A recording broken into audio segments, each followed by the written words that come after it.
Hello my dear student, welcome to NEET super 15 solution. আজকে তোমাদের জন্য নিয়ে এসেছি ভেক্টরের 3 নম্বর সিরিজ। এই ভেক্টরের 3 নম্বর সিরিজের আলোচ্য যে টপিক সেটার নাম হচ্ছে প্যারালেলোগ্রাম ল। তো প্যারালেলোগ্রাম লটা কি, আমরা কেন পড়বো, ঠিক আছে, এর ভেক্টরের সাথে এর সম্পর্ক কি সেটা নিয়ে আলোচনা করব। কিন্তু এর আগের দুটো সিরিজ আছে, একটা হচ্ছে ট্রায়াঙ্গেল ল আর ভেক্টরের ডেফিনেশন। ঠিক আছে, এই দুটো দেখার পরে অবশ্যই এখানে আসবে, ঠিক আছে। তার কারণ ও দুটো না দেখলে এটা বোঝা যাবে না। তো ভেক্টরের যে ট্রায়াঙ্গেল লটা ছিল, ওই ট্রায়াঙ্গেল লটা আর প্যারালেলোগ্রাম ল হচ্ছে সিমিলার, ঠিক আছে, এবং এদের কাজও সিমিলার। ঠিক আছে, কেউ যদি বলে কি স্যার আমি প্যারালেলোগ্রাম ল করবো না, না করলেও কোনো সমস্যা নেই অতটা, ঠিক আছে, কিন্তু যে ট্রায়াঙ্গেল ল আছে ওই লটা পড়লে কিন্তু অনেকটাই কোশ্চিনও করতে পারবে, প্রায় 90% ভেক্টরের কোশ্চিনও করতে পারবে। তো চলো আজকে শুরু করা যাক ভেক্টরের প্যারালেলোগ্রাম ল বা সামান্তরিকের সূত্র। তো আমরা টপিকটার নাম দিচ্ছি প্যারালেলোগ্রাম ল। প্যারালেলোগ্রাম ল, আচ্ছা, এই প্যারালেলোগ্রাম লটা কি এবং এর ব্যবহারটা কি? তো এর বাংলা হচ্ছে সামান্তরিক ল। এটা কি কাজে লাগবে স্যার? এটা হচ্ছে আমাদের দুটো ভেক্টরের যোগফল নির্ণয়ের ক্ষেত্রে এই সূত্র ব্যবহার করা হবে। তো দুটো এবারকার মনে প্রশ্ন জাগতে পারে, স্যার কি দুটো ভেক্টরের যে মানে যোগ বা বিয়োগ সাধারণ বীজগণিতের নিয়মে কি করা যাবে না? না, করা যাবে না, কারণ ভেক্টরের যোগ দুটো বিষয়ের উপর নির্ভর করে, একটা হচ্ছে ওর ম্যাগনিটিউড এবং ওর ডাইরেকশন, ঠিক আছে, এবং অ্যাঙ্গেলের উপর নির্ভর করে। তো দুটো ভেক্টর যখন কোনো অ্যাঙ্গেলে থাকবে তখন ওর সাধারণ বীজগাণিতিক নিয়মে কোনো ওর যোগ করা যাবে না বা ওর অ্যান্সার আসবে না। ওর ভেক্টরের যে অ্যান্সারটা আসবে, দুটো ভেক্টরের যে যোগফল করে যে অ্যান্সারটা আসবে সেটাকে আমরা রেজাল্টেন্ট বলবো বা লব্ধি বলবো। তো ওই লব্ধিটাও কিন্তু একটা ভেক্টর হবে এবং যার মান এবং ডাইরেকশন দুটোই থাকবে। যেমন ধরে নাও এ একটা ভেক্টর আর বি একটা ভেক্টর, তো এই দুটোর আমি যোগ করব, দুটোকে কি করব, অ্যাড করব, তাহলে ভেক্টর এ প্লাস ভেক্টর বি, তাহলে এই দুটোর যোগফল হবে আর, আর এই আরটা হচ্ছে আমাদের কি একটা ভেক্টর কোয়ান্টিটি। এদের ম্যাগনেট এই দুটোর যোগফলটাও কিন্তু একটা ভেক্টর কোয়ান্টিটি, ঠিক আছে, এবং এই ভেক্টর কোয়ান্টিটি হলো এর কিন্তু ম্যাগনিটিউড থাকবে, কি থাকবে, ম্যাগনিটিউড থাকবে, আর কি থাকবে, প্লাস ওর ডাইরেকশনও থাকবে, ডাইরেকশনও থাকবে। তো যখন কোনো ভেক্টরের যোগ করতে যাবে তখন তোমাকে প্যারালেলোগ্রামের ল লাগবে। তাহলে ওই প্যারালেলোগ্রাম থেকে ভেক্টরের যে সূত্র আসবে সেই সূত্রটা হচ্ছে এই টাইপের, R square equal to A square plus B square plus 2ab cos theta, এটাই আমাদের সূত্র। তাহলে এই সূত্রটাকে এখন আমরা প্রমাণ করতে যাচ্ছি, ঠিক আছে।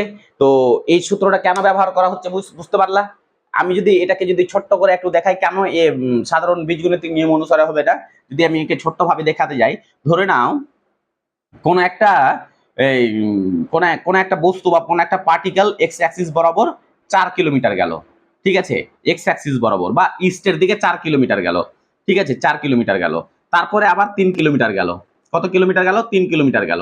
তাহলে এর মোট সরণ কত তোমাকে যদি জিজ্ঞাসা করা হয়, তাহলে এর রেজাল্টেন্ট বা সরণ হবে কত, 4 + 3 7 হচ্ছে, ঠিক আছে। তো তুমি বুঝলে কি স্যার, ঠিকই তো, এই জিনিসটা তো সাধারণ বীজগণিত নিয়ম অনুসারে হয়ে গেল।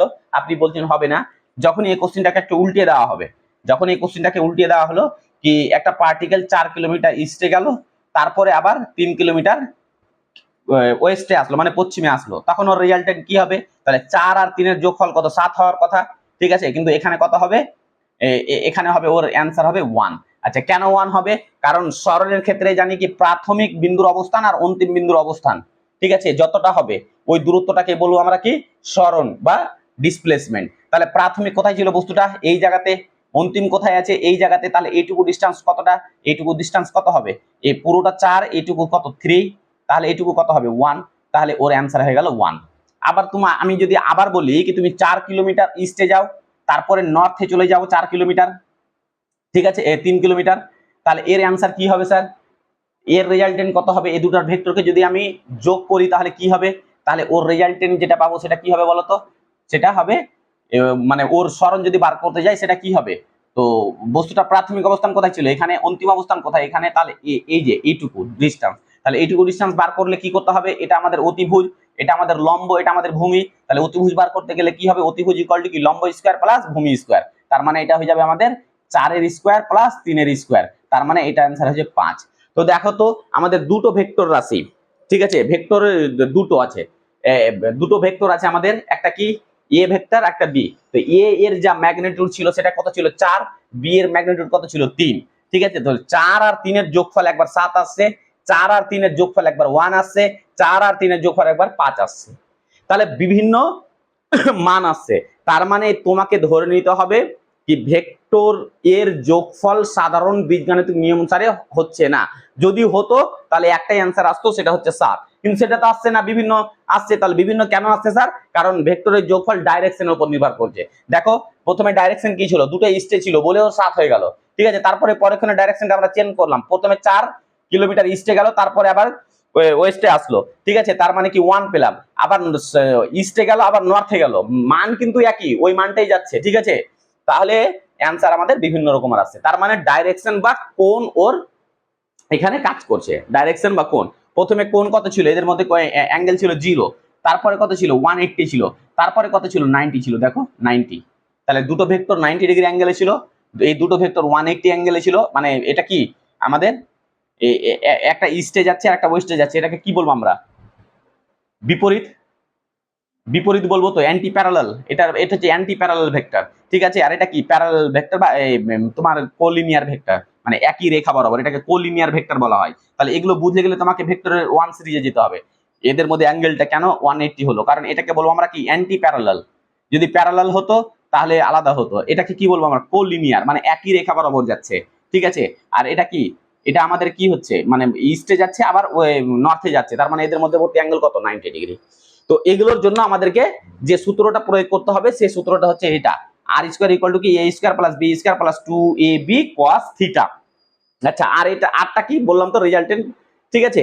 তাহলে এই সূত্রটা কিন্তু আমাদের ট্রায়াঙ্গেল ল থেকেও আসবে, ঠিক আছে, ট্রায়াঙ্গেল ল থেকেও এই সূত্রটা আসছে, ঠিক আছে। তো ভেক্টরের এটা কিন্তু আমাদের ম্যাগনিটিউড বার করলাম, ঠিক আছে, ওর ডাইরেকশনও বার হবে, ডাইরেকশনে যে সূত্রটা আসবে সেটা হবে tan theta equal to B sin theta by 1 plus ab cos theta, এই টাইপের একটা আসবে, ঠিক আছে।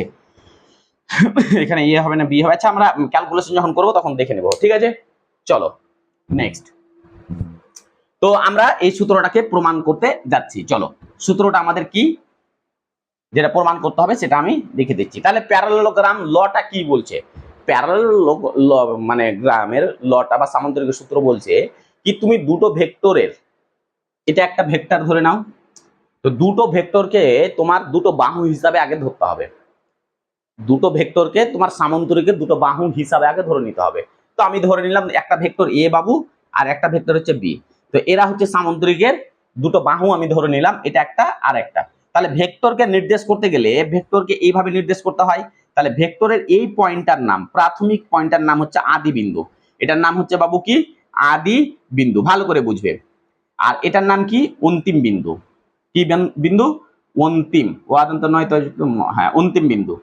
তাহলে বলছে ভেক্টরের সামান্তরিক সূত্র বলছে কি আগে তুমি দুটো ভেক্টরকে যদি তুমি সামান্তরিকের দুটো বাহু হিসাবে কল্পনা করে নাও, কল্পনা করার পর ওই দুটো ভেক্টরকে যদি তুমি আদি, দুটো ভেক্টরকে তুমি কি করতে হবে, আদির পয়েন্ট দুটো কি করতে হবে, যোগ করতে হবে।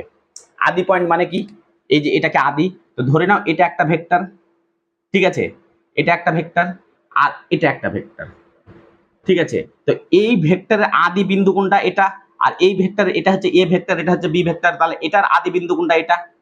তাহলে কোশ্চিনটা এই টাইপের বলছে কি দুটো ভেক্টরকে তুমি কি করো, এই প্যারালাল সূত্র বলছে কি দুটো ভেক্টরের আদি বিন্দু দুটোকে তুমি একই জায়গাতে কি করো, মিলিত করো। তা আদি পয়েন্ট দুটোকে আমি একই জায়গাতে মিলিত করলাম, আচ্ছা, করার পরে ওই যে দুটো বাহু পেলাম, এই দুটো বাহুর অপোজিটে আর দুটো বাহু নাও, যে দুটো বাহু কি করবে, একটা সামান্তরিক নির্দেশ করবে, মানে কাল্পনিকভাবে তোমাকে একটা সামান্তরিক আঁকতে হবে। তাহলে সামান্তরিক আঁকলে কি করতে হবে, এই বাহুর প্যারালালে একটা বাহু নিতে হবে তোমাকে, এই বাহুর প্যারালাল নিলাম আর এই বাহুর প্যারালালে একটা নিলাম, এই বাহুর প্যারালালে একটা আর বাহু নিলাম। আচ্ছা, তো এটা একটা সামন্তরিক। এবারকার এই সামন্তরিকের যে প্রথমে যে দুটো বাহু নিয়েছিলাম ওদের আদি পয়েন্ট কি যোগ করেছিলাম, তাহলে ওই আদি পয়েন্ট যেখানে যোগ করেছিলাম ওখান থেকে একটা কর্ণ বার হবে। এই যে কর্ণ বার হলো। সামন্তরিকের কর্ণ তো দুটো, কিন্তু কোন দুটো নিব? যখন প্রথমে যে দুটো বাহু যে নিলাম, যে প্রথমে যে দুটো বাহু নিলাম ওই দুটো বাহুকে তোমাকে যে বিন্দুতে মিলিত হলো, একসঙ্গে দুটো বাহুকে যখন মিলিত করলাম ওই বিন্দু থেকে যে কর্ণ বেরোবে এই কর্ণটা কিন্তু এই দুটো ভেক্টরের কি লব্ধির মান, এই দুটো ভেক্টরের লব্ধি বা এই দুটো ভেক্টরের যোগফল। বুঝা গেছে? তাহলে এই দুটো ভেক্টরের যোগফল কি, আর একটা রেজাল্টেন্ট ভেক্টর ইকুয়াল টু কি হবে, এ প্লাস বি। এটাই, এটা নিজে একটা ভেক্টর। তাহলে আর ইকুয়াল টু কি হবে, এ প্লাস বি। তাহলে দুটো ভেক্টর নিব আমরা, ওই দুটো ভেক্টরকে কি করব, সামান্তরিকের দুটো বাহু দ্বারা চিহ্নিত করব, আর ওই সামান্তরিকের দুটো বাহুকে প্রথমে যোগ করে দিলাম, ওর আদি পয়েন্ট দুটো যোগ করতে হবে। ঠিক আছে, মাথা দুটো না, প্রাথমিক আদি পয়েন্ট দুটো যোগ করে দিলাম, আর যোগ করে আবার ওটাকে কি করলাম, একটা সামান্তরিক কল্পনা করে নিলাম। তাহলে সামান্তরিক কল্পনা করলে দুটো বাহু লাগবে এক্সট্রা, দিয়ে দিলাম। দেওয়ার পরে এই যে পয়েন্টে আমরা ছেদ করেছি বা দুটো বিন্দুকে মিলিত করেছি ওই পয়েন্ট থেকে যে একটা তোমার এ বেরোবে, কি বেরোবে, এই কর্ণ বেরোবে। তাহলে ওই কর্ণটাই কি করবে, ওই দুটো ভেক্টরের যোগফল নির্দেশ করবে। ঠিক আছে, বা এর লব্ধির মান দিবে। তাহলে এটাকে আমরা রেজাল্টেন্ট বলবো বা লব্ধি বলবো বা এই দুটো ভেক্টরের যোগফল বলবো। ঠিক আছে, তাহলে এই দুটো ভেক্টরের যোগফল এখন কিভাবে বার করব, চলো করি। ঠিক আছে, তাহলে এখানে আমরা যে পিকচারটা এঁকেছি, পিকচারটা বুঝতে পেরেছো ভালো করে? আচ্ছা, এখন আমি করলাম এই ভেক্টরটাকে আমি সামান্য বাড়িয়ে দিলাম, আর এই ভেক্টরের উপরে একটা আমরা লম্ব টানলাম, এই যে একটা লম্ব টানলাম। এখন আমরা ত্রিভুজগুলোর নাম দিয়ে দিব। আমি ধরে নিলাম এ বি সি ডি। ঠিক আছে, এ বি সি ডি আমরা এই করলাম। আচ্ছা, এটা আমাদের কি থিটা, মানে দুটো যখন দুটো তোমার বাহুকে একটা বিন্দুতে মিলিত করব, দুটো বিন্দুতে একটা বিন্দুতে মিলিত করব, তখন ওরা কোন একটা কোণে মিলিত হবে। কোন একটা কোণে তো মিলিত হলো। ঠিক আছে, সামুদ্রিক দুটো বাহু এভাবে একটা কোণে মিলিত হলো, সেই কোণের নাম হচ্ছে থিটা। তাহলে এই কোণটা যদি থিটা হয় বাবু, এই কোণটা হবে থিটা, এই কোণটা হবে থিটা। তাহলে এ ভেক্টরের মান যদি বি হয় সামুদ্রিকের, তাহলে বিপরীত বাহু দুটো কি সমান হয়, এর ভেক্টরের মান বি যদি হয় তাহলে এটা ভেক্টরের মান হবে বি। বুঝা গেছে? এখন আমি কি করব, কি সামন্তরিকের এই সূত্র থেকে আমরা, ঠিক আছে, সামন্তরিকের যে সূত্র আছে, ঠিক আছে, তো অ্যাকচুয়ালি কি এখান থেকে যে আমাদের সূত্রটা বেরোবে সেটা কিন্তু তোমার পিথাগোরাসের যে ল ছিল না, পিথাগোরাসের যে ল, ওই লটাকে আমরা অ্যাকচুয়ালি বার করতে যাচ্ছি। ঠিক আছে, কেন স্যার বার করতে যাচ্ছি, কেন বার করছি, ধরে নাও পিথাগোরাসের লটা একমাত্র দুটো বাহু যখন 90 ডিগ্রিতে থাকবে তখনই কার্যকর হবে, তখনই আমরা অতিভুজ বার করতে পারবো। এখন ধরে নাও এ একটা বাহু আর বি একটা বাহু, তাহলে এদের লব্ধি বার হবে, এটা অতিভুজটা, এদের লব্ধি বার হবে অতিভুজটা। ঠিক আছে, তো এখন এদের মধ্যে 90 ডিগ্রি আছে বলে এই অতিভুজ সমান লিখতে রুট ওভার অফ লম্ব স্কয়ার প্লাস ভূমি স্কয়ার লিখতে পারবো। বাট যখন দুটো ভেক্টর ধরে নাও এইভাবে আছে আর এইভাবে আছে, তো এদের মধ্যে অ্যাঙ্গেল 30, তখন এই সূত্রটা খাটবে না, তখন এদের লব্ধিটা আমরা এইভাবে বার করতে পারবো না। বুঝা গেছে? তখন আমাদেরকে কি করতে হবে, তখন আমাদেরকে করতে হবে কি, এখানে যে 90 ডিগ্রি কোণ হচ্ছিল ওই 90 ডিগ্রি কোণটাই বানাতে হবে ওই চিত্রটাকে ভেঙে দিয়ে। তো দেখো আমরা এটাকে একটা সিঙ্গেল একটা ত্রিভুজ করলাম। দেখো এই বাহু একটা পেলাম, এটা একটা পুরো বাহু পেলাম, আর এই যে কর্ণটা একটা বাহু পেলাম। তো দেখো তো আগে পিথাগোরাসের মতো কি 90 ডিগ্রি কোণ হয়ে গেল, এই যে 90 ডিগ্রি। ঠিক আছে, তখন এবার এখান থেকে আমরা এডি এর মানটা যদি বার করতে পারি তাহলে ওই যে ইকুয়েশন আসবে ওই ইকুয়েশনটা এমনি চলে আসবে। তো দেখো, তো এই যে এ ভেক্টরের মানটা কি আমাদের, এটার মানটা কি, এটার মানটা কি বি, এটার মানটা ম্যাগনিটিউড, শুধু ম্যাগনিটিউড। বি এর উপরে যদি তীর চিহ্ন থাকে এটা একটা ভেক্টর, আর শুধু বি থাকলে কি, ওটা ম্যাগনিটিউড মান। তাহলে ভেক্টরের সঙ্গে দুটো জিনিস থাকবে, বি যেমন একটা উপরে চিহ্ন আছে তীর চিহ্ন, তার মানে বি একটা ভেক্টর রাশি, এর মান দিক দুটো নির্দেশ করছে। বাট যখন শুধু বি লিখবো তার মানে ওর ম্যাগনিটিউড নির্দেশ করছে। তাহলে বি যে বাহু ছিল বা ভেক্টর ছিল ওর ম্যাগনিটিউড কি বি, এ যে বাহু ছিল ওর ম্যাগনিটিউড কি এ। আচ্ছা, এটা যদি বি হয় তো এটাও বি। আমরা এই বাহুর মানটা বার করব, এই বাহুর মানটা কিভাবে বার করব, আচ্ছা আমি যদি লিখি এই বাহুর মান আর এই বাহুর মান বার করব, কারণ এ কোনটুকু জায়গা, এইটুকু জায়গা এ। ঠিক আছে, তাহলে এইটুকু বার করবো আর এইটুকু। তো আমরা দুটো জিনিস নেবো, একটা cos থিটা নিব আর একটা নিব sin থিটা। ভালো করে বুঝো। তাহলে cos থিটা সমান কি আমরা জানি, এই ত্রিভুজের ক্ষেত্রে ত্রিভুজ কি হবে, বি, ত্রিভুজ কি হবে বা কোণ কি হবে, বি, আচ্ছা আমাদের এটা কি আছে, হ্যাঁ বি সি ডি। তাহলে বি সি ডি থেকে যদি আমরা দেখি cos থিটা ইকুয়াল টু কি হবে, ভূমি বাই অতিভুজ। তাহলে ভূমি কোনটা, এটা, তাহলে ভূমি হচ্ছে বিসি বাই অতিভুজ, অতিভুজ কি এইটুকু, তার মানে বিডি। আচ্ছা তাহলে বিসি, বিসি এর মান জানি না আমরা, কিন্তু বিডি এর মান জানি কি বি।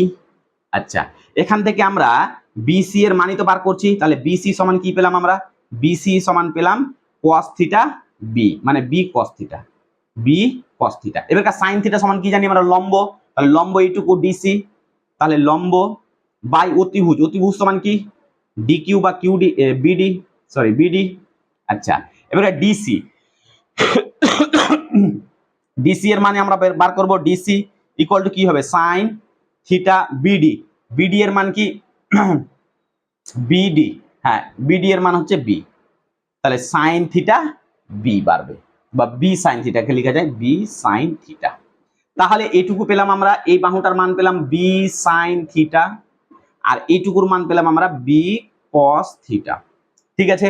আচ্ছা এটা আমরা কেন করছি, এটা যারা উচ্চ মাধ্যমিক পরীক্ষা দিবে তাদের জন্যই একমাত্র, বোর্ডের এক্সামে তোমাদের সামুদ্রিক ল প্রমাণ করতে আসবে বলে তুমি এভাবে প্রমাণ করবে, বাকি কোনো কাজ নেই, বাকি সূত্র দিয়ে কাজ হয়ে যাবে। ঠিক আছে, এবার আমরা বার করব কি, ত্রিভুজ এ ডি সি থেকে, ত্রিভুজ এ ডি সি থেকে আমরা এডি এর মান বার করব। তাহলে এডি সমান কি, অতিভুজ, তাহলে এডি সমান অতিভুজ, তাহলে এডি সমান অতিভুজ, এডি স্কয়ার ইকুয়াল টু অতিভুজের স্কয়ার ইকুয়াল টু লম্ব স্কয়ার, লম্ব মানে ডিসি এর স্কয়ার, ডিসি তে কি আছে আমাদের বি sin থিটা তার স্কয়ার মানে B square sin square theta, plus ভূমি স্কয়ার, ভূমি স্কয়ার মানে কি এ, এটুকু আছে আর এটুকু বি, মানে A plus B cos theta তার স্কয়ার। ঠিক আছে, তাহলে এখান থেকে আমরা পাবো B square sin square theta plus A square plus B square cos square theta plus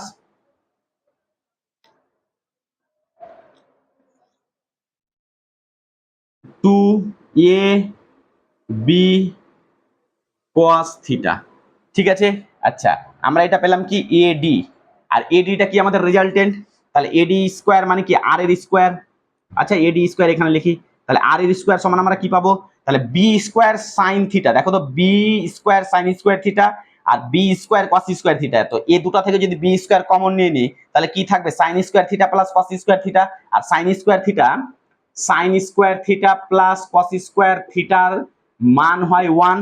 ঠিক আছে, তাহলে এখান থেকে পাবো শুধু বি স্কয়ার, বুঝা গেছে, প্লাস এখানে কি আছে A square plus 2a B cos theta. তাহলে এটাই আমাদের সূত্র প্রমাণ করার ছিল। তাহলে প্যারালেলোগ্রাম থেকে যে সূত্রটা পেলাম সেটা হচ্ছে কি R square equal to B square plus A square plus 2ab cos theta. তাহলে এখানে যদি আমরা লিখি, তাহলে দুটো ভেক্টর যখন অ্যাড করব, ভেক্টর এ ও ভেক্টর বি যখন অ্যাড করব, ঠিক আছে, তখন ওদের যে সূত্র আসবে সে আর স্কয়ার ইকুয়াল টু কি আসবে, A square plus B square plus 2ab cos theta. এটাই আমাদের মেল সূত্র। তাহলে দুটো ভেক্টরকে যখন যত ডিগ্রি অ্যাঙ্গেলে থাকুক না কেন তখন তুমি এর মান বসিয়ে দিবে আর দুটো ভেক্টরে অ্যাড করে দিবে, তাহলেই তোমার রেজাল্টেন্টের মান পেয়ে যাবে। ঠিক আছে। আচ্ছা কেমন করে স্যার, আমি কোশ্চেন দেখিয়ে দিচ্ছি এখানে করে। চলো ধরে নাও কোন একটা বস্তুর উপরে দুটো ফোর্স প্রয়োগ করা হলো, ওই দুটো ফোর্সের মান হচ্ছে একটা হচ্ছে 4 ইউনিট, কত ইউনিট, 4 ইউনিট মানে মান। ঠিক আছে, দুটো ফোর্স মানে এখানে একটা বস্তু আছে, একে দুদিক থেকে ফোর্স প্রয়োগ করা হচ্ছে। ঠিক আছে, একটা এভাবে ফোর্স প্রয়োগ করছে আর একজন এভাবে ফোর্স প্রয়োগ করছে, তাহলে এই বস্তুর উপরে টোটাল ফোর্স কত লাগবে। দেখো কনসেপ্ট কোশ্চেনটা দেখো ভালো করে, এখানে ভালো করে লিখছি দেখো। বলছি ধরে নাও এটা একটা বস্তু আছে বা একটা পার্টিকেল আছে, তাহলে এই পার্টিকেলের উপরে কেউ এভাবে একজন ফোর্স প্রয়োগ করছে, তাহলে এভাবে যে ফোর্স প্রয়োগ করছে ওটা হচ্ছে 4 নিউটন, ধরে নাও 4 নিউটনই, 4 নিউটন বল প্রয়োগ করছে। আর এই দিকে একজন বল প্রয়োগ করছে এই বস্তুটাকে, এটার হচ্ছে 3 নিউটন। ঠিক আছে, তো দুজন যে বল প্রয়োগ করছে তাহলে একে অপরে পারপেন্ডিকুলারে করছে, একজন এইভাবে করছে আর একজন এইভাবে করছে, তাহলে একে অপরের কি আছে, পারপেন্ডিকুলার আছে 90 ডিগ্রি। তাহলে এদের মধ্যে ফোর্স দুটার মধ্যে যে অ্যাঙ্গেল কাজ করছে সেটা হচ্ছে 90 ডিগ্রি, দেখো 90 ডিগ্রি হচ্ছে। এখন বলছে কি এই বস্তুর উপরে টোটাল ফোর্স কত পড়ছে, এই বস্তুর উপরে টোটাল ফোর্স কত হচ্ছে। তাহলে এই বস্তুর উপরে টোটাল ফোর্সের সূত্র কি আসবে, তাহলে আর স্কয়ার ইকুয়াল টু কি, আমরা জানি আর স্কয়ার ইকুয়াল টু কি A square plus B square plus 2ab cos theta. তাহলে a স্কোয়ারের মান কত জানি আমরা? a স্কোয়ারের মান কি দেওয়া আছে আমাদের? 4 আছে। আচ্ছা 4 এর স্কোয়ার হবে মানে 16 প্লাস 3 এর স্কোয়ার মানে কি 9 প্লাস 2ab cos cos কত ডিগ্রি আছে এখানে? 90 ডিগ্রি। তাহলে cos হয়ে যাবে 90 ডিগ্রি। তো cos 90 এর মান কত হয়? sin 90 এর মান হয় 1 আর cos 90 এর মান হয় 0। তার মানে অ্যানসার হয়ে যাবে আমাদের 16 প্লাস 9। তাহলে r স্কোয়ার সমান 16 প্লাস 9। তাহলে r সমান কি হয়ে যাবে আমাদের? রুট ওভার অফ 16 প্লাস 9 মানে 25। তাহলে অ্যানসার হয়ে যাবে 5। তাহলে এই যে বস্তু, এই বস্তুর উপরে মোট যে বল, মোট বল কত? 5 নিউটন কাজ করছে। বুঝা গেছে? আচ্ছা এখান থেকে অ্যানসার কেউ ফট করে বলে দিতে পারে স্যার কোন কেউ একজন ধরো দিচ্ছে, রাম দিচ্ছে 4 নিউটন বল এই বস্তুটাকে, আর সাম দিচ্ছে 3 নিউটন বল, তাহলে মোট 7 নিউটন হচ্ছে না, কারণ এদের মধ্যে অ্যাঙ্গেল কাজ করছে, ঠিক আছে, ডাইরেকশন কাজ করছে। আচ্ছা এখন কোশ্চিন হচ্ছে তাহলে এই বস্তুটা মোট যে বল পাচ্ছে সেটা হচ্ছে কি 5 নিউটন, কিন্তু দিচ্ছে কি 7 নিউটন। আমি রাম দিচ্ছে আর সাম মিলে দিচ্ছে 7 নিউটন, মানে আমাদের টোটাল বীজগণিতের নিয়ম অনুসারে যদি বলা যায়। কিন্তু এটা যেহেতু ভেক্টর বল, একটা ভেক্টর রাশি, তাহলে টোটাল বলটা কিসের উপর নির্ভর করছে? অ্যাঙ্গেলের উপর নির্ভর করছে মোট বলটা। তাহলে কত হচ্ছে? 5 নিউটন। ঠিক আছে, তাহলে মোট বল হচ্ছে 5 নিউটন। এখন ধরে নাও এই যে রাম যে বলটা দিচ্ছে ও ইস্টের দিকে দিচ্ছে, আর সাম যে বল প্রয়োগ করছে ও নর্থের দিকে দিচ্ছে, তাহলে বস্তুটা যাবে কোন দিকে? দারুণ কোশ্চিন না? ভালো করে বুঝো, রাম যে বল প্রয়োগ করছে ও ইস্টের দিকে করছে, আর সাম যে বল প্রয়োগ করছে ও নর্থের দিকে করছে। তাহলে অ্যাকচুয়ালি বলটা কোন দিকে যাবে? কেউ বলতে পারবে বলটা? কেউ বলতে পারবে? তাহলে বলটা কোন দিকে যাচ্ছে? তো বলটা কোন দিকে যাচ্ছে ওটা বার করার জন্য আমাদেরকে সূত্র লাগবে। তার মানে ওটা ডাইরেকশন জিজ্ঞেস করছে। কি জিজ্ঞেস করছে? ডাইরেকশন জিজ্ঞেস করছে। তাহলে ডাইরেকশনটা কি হবে বেরোবে স্যার? এটা টুকা হয়েছে, টুকে নাও। আচ্ছা পরিষ্কার করে দিলাম, ভিডিওটা একটু পিছিয়ে নাও, পিছিয়ে আবার টুকে নিয়ে। হ্যাঁ, তো এখন তাহলে টোটাল বল, তো ধরে নাও এই দুটো বল আছে, এ একটা বল যার মান ছিল ধরো 4, বি একটা বল যার মান ছিল 3। ঠিক আছে, এখন এদের মধ্যে মানে বস্তুটা কোথায় আছে? এ বিন্দুতে আছে। এ একদিকে বল প্রয়োগ করছে, এই দিকে বল প্রয়োগ করছে। অ্যাঙ্গেলটা 90 ডিগ্রি ছিল, এখানে আমি থিটা ধরলাম, কোনো সমস্যা নাই। ঠিক আছে, তাহলে বস্তুটা যাবে কোন দিকে? তাহলে বস্তুটা যাবে কোন দিকে ওটা বার করার জন্য তোমাকে যেটা মেন যেটা পয়েন্ট খেলতে হবে সেটা হচ্ছে কি সব সময় তোমাকে ভূমিতে কি আছে? এ আছে, এ আসুক বা বি আসুক কোনো সমস্যা নাই। তো আমরা এখন দেখলাম ভূমিতে আছে এ, তাহলে এ মানে আমাদের তাহলে মোট বল কোনটা বলো তো? রেজাল্টেন্ট এটা বল, মোট বল হচ্ছে এটা আমাদের। তাহলে এই রেজাল্টেন্ট বলটা কোন দিকে লাগছে? তো আমি ধরে নিলাম কি এ থেকে, আমি ধরে নিলাম এ থেকে আলফা অ্যাঙ্গেলে লাগছে। ভালো করে বুঝো, এ থেকে আলফা অ্যাঙ্গেলে আছে, কে আছে? রেজাল্টেন্ট বলটা এ থেকে, এ ভেক্টর থেকে আলফা অ্যাঙ্গেলে আছে, ঘড়ির কাঁটার বিপরীত দিকে, এদিকে না, এদিকে না, ঘড়ির কাঁটার বিপরীত দিকে, তার মানে বলটা এদিকে আছে।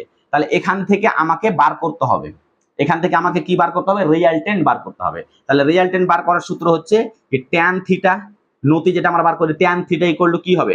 লম্ব বাই ভূমি। তাহলে লম্ব কত আছে আমাদের? B sine theta by A plus এটুকু এ, এটুকু কি? B cos theta. তাহলে A plus B cos theta. তো এখান থেকে আমাদের মানটা বেরিয়ে যাবে। বুঝে গেছে?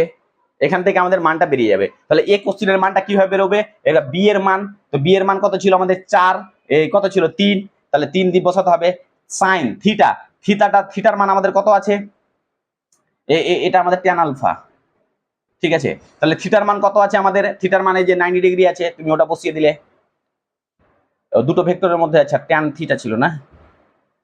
তখন ট্যান আলফা সমান, হ্যাঁ, tan alpha equal to sine theta by A plus B cos theta. তখন তুমি থিটার মান বসিয়ে দিলে, এ এর মান বসিয়ে দিলে, বি এর মান বসিয়ে দিলে, তখন তোমার অ্যান্সার চলে আসবে।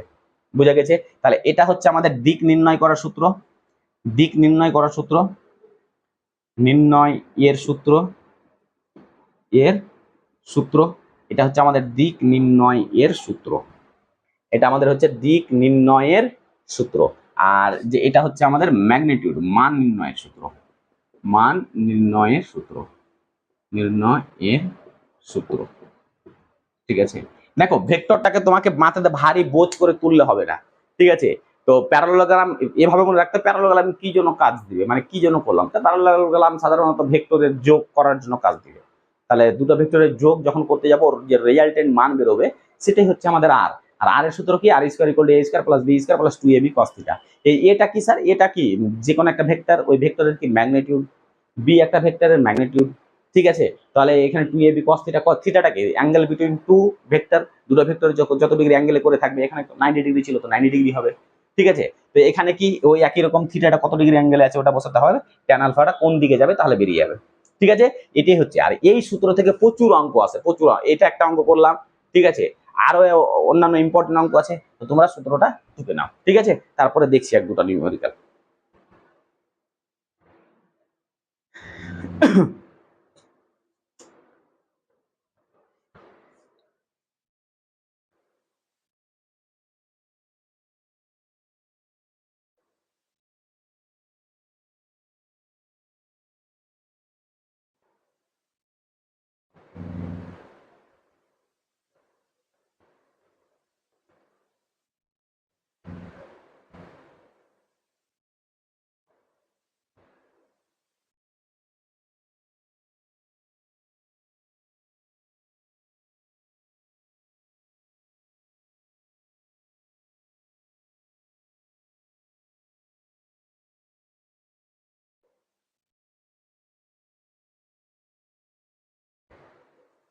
আচ্ছা, একটা অঙ্ক আর করে দেখাই, ঠিক আছে।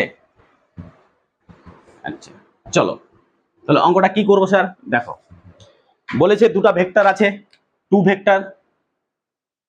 ভেক্টর ওদের প্রত্যেকটার মান 6 করে দেওয়া আছে, 6 নিউটন। টু ভেক্টর ওদের 6 নিউটন ইউনিট দেওয়া আছে, শুধু ম্যাগনিটিউড দেওয়া আছে, ঠিক আছে। আর দুটো ভেক্টর মধ্যবর্তী অ্যাঙ্গেল হচ্ছে তোমার 30 ডিগ্রি, আমি বলে দিচ্ছি, অতগুলো লেখা ভিডিও লেন্থ হয়ে যাবে। ওদের মধ্যে অ্যাঙ্গেল হচ্ছে 60 ডিগ্রি, কত আছে 60 ডিগ্রি। তাহলে ওদের রেজাল্টেন্ট কি হবে, রেজাল্টেন্ট কত হবে, লব্ধি বল কত হবে, রেজাল্টেন্ট কত। আর 2 নম্বর বলেছে দিক নির্ণয় করো, মানে ডাইরেকশন কোন দিকে হবে, ডাইরেকশন কোন দিকে হবে, DION ডাইরেকশন। মানে দুটো ভেক্টর দেওয়া আছে যাদের প্রত্যেকটার মান 6 ইউনিট করে দেওয়া আছে, আর ওদের মধ্যবর্তী কোণ আছে 60 ডিগ্রি। চলো ভেক্টর দুটাকে আঁকি, ধরে নাও এটা একটা ভেক্টর আছে, ঠিক আছে, তাহলে কত 60 ডিগ্রি, আর এটা একটা ভেক্টর আছে, ঠিক আছে। তো এটা এটা এ ভেক্টর ধরে নাও, এটা বি ভেক্টর ধরে নাও, ঠিক আছে। তাহলে এ ভেক্টরের ম্যাগনিটিউড কত 6, বি ভেক্টরের ম্যাগনিটিউড 6, ঠিক আছে। তাহলে এদের লব্ধি বল কোন দিকে হবে, লব্ধি বল কোনটা, এই যে এটা কর্নার বরাবর হবে।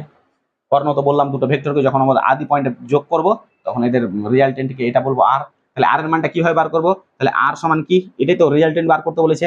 তাহলে আর সমান কি লিখে যাবে, আর স্কোয়ার সমান কি জানি আমরা, A square plus B square plus 2ab cos theta. তাহলে এ এর মান কি দেওয়া আছে 6, তাহলে 6 এর স্কোয়ার প্লাস 6 এর স্কোয়ার প্লাস 2 ইন্টু 6, বি এর মানে 6, প্রত্যেকটার মানই 6 বলেছে, 6 6 করে বলেছে না, 6 6 ইন্টু cos, cos থিটা, থিটার মান কত দেওয়া আছে, এদের মধ্যে অ্যাঙ্গেলটা দেওয়া ছিল 60 ডিগ্রি, তাহলে 60 ডিগ্রি, মানে এই দুটো ভেক্টরের মধ্যবর্তী অ্যাঙ্গেল 60 ডিগ্রি, তাহলে cos 60। তাহলে cos 60 এর মান কত হয়, তাহলে 6 এর স্কোয়ার 36 প্লাস 36 প্লাস 2, 6 6 36, আচ্ছা 2 গুণিত 6 গুণিত 6, আর cos 60 এর মান কত হবে, cos 60 এর মান হবে sin 30, sin 30 মানে 1/2, 1/2, তাহলে 2 2 কেটে গেল, তাহলে অ্যান্সার হয়ে যাবে আমাদের 36 প্লাস 36 প্লাস 6 6 36, তার মানে কত হবে 3 36 কত, 3 6 18, 8 আর 3 3 9, 9 10 108, তাহলে এটা রুট হয়ে যাবে, তাহলে আর এর মানটা এটা হয়ে যাবে, বুঝা গেছে। আচ্ছা এবার যদি ডাইরেকশন বার করতে বলে, তাহলে ডাইরেকশনের সূত্র কি বলেছিলাম, ডাইরেকশনের সূত্র তোমাকে ধরতে হবে কি, এ একটা ভেক্টর আছে, ওদের রেজাল্টেন্ট যদি আর হয় তাহলে এ ভেক্টর থেকে রেজাল্টেন্টটা কি আলফা কোণে আছে, কি কোণে আলফা আছে, তাহলে আলফা সমান কি হবে, ট্যান আলফা সমান কি লম্ব বাই ভূমি, লম্বতে কি ছিল B sine theta, B sine theta by সূত্র কি ছিল A plus B cos theta, এটাতে ছিল। এর বি, বি এর মান কত দেওয়া আছে 6 ইনটু সাইন, সাইন থিটা মানে কি সাইন 60, সাইন 60 এর মান কত √3/2, একবারে বসিয়ে দিলাম, বাই এ, এর মান 6 দেওয়া আছে প্লাস বি, বি এর মানও 6 দেওয়া আছে, cos 60, cos 60 এর মান কত হাফ, বাস এখান থেকে যে মানটা বেরোবে ওইটাই। তাহলে 3 গুণা 6, তার মানে 3√3 উপরে হয়ে গেল, 3√3 বাই, ঠিক আছে 6 প্লাস এখানে কেটে গেল 3 গুণা 6, তার মানে 9, এটা হয়ে যাবে 9, তাহলে এটা হয়ে যাবে 3 3 9 3, তারপরে √3 বাই কি 3, তাহলে এর উপরে নিজে √3 দিয়ে গুণ করে দাও, তাহলে √3 দিয়ে গুণ করে দিলাম। কেন স্যার গুণ করলাম? কিছুই না, মানে ক্যালকুলেশন করার জন্য। তাহলে 3 বাই কত হবে? 3 বাই √3, তাহলে এটা কেটে গেল, তাহলে 1 বাই √3। তাহলে tan থিটা সমান 1 বাই √3, তাহলে tan 1 বাই √3 কার মান হয়? tan 30 এর মান, তার মানে থিটা ইকুয়াল টু 30 ডিগ্রি। এগুলো answer. Theta equal two 30 degree এখানে লিখে দিই, থিটা ইকুয়াল টু কি হবে? 30 ডিগ্রি। ক্যালকুলেশন করে নিবে। এই টাইপেরই অঙ্ক, এটা বুঝতে পারলে বাকি অঙ্কগুলো বুঝতে পারবে। ঠিক আছে, তো তোমাকে একটা জিনিস আর বলে দিই, যখন দুটো ভেক্টরের মান একই থাকবে, যখন দুটো ভেক্টরের মান একই থাকবে, ঠিক আছে, এবং যখন মান একই থাকবে তখন ওদের ডাইরেকশনটা হবে কি, দুটো ভেক্টরের যে মধ্যবর্তী কোণ আছে না, ওর মধ্য দিয়ে হবে, মানে মিডিল পয়েন্ট দিয়ে হবে, বাইসেক্টর, মানে মিডিল পয়েন্টটাকে কেটে যাবে, তার মানে এই বরাবর যাবে, মানে 30 ডিগ্রিতে হবে। যদি ম্যাগনিটিউড দুটো কি একই থাকে, যেখানে 3 থাকে, তাহলে তোমাকে অ্যান্সার যদি বলে কি ডাইরেকশনের মান কত হবে, থিটার মানটা 30 ডিগ্রি হবে। ধরো এটা 45 ডিগ্রি দেওয়া আছে বা 90 ডিগ্রি দেওয়া আছে, আর মান দুটো যদি একই থাকে তাহলে 45 হবে। বুঝা গেছে? চলো টুকে নাও।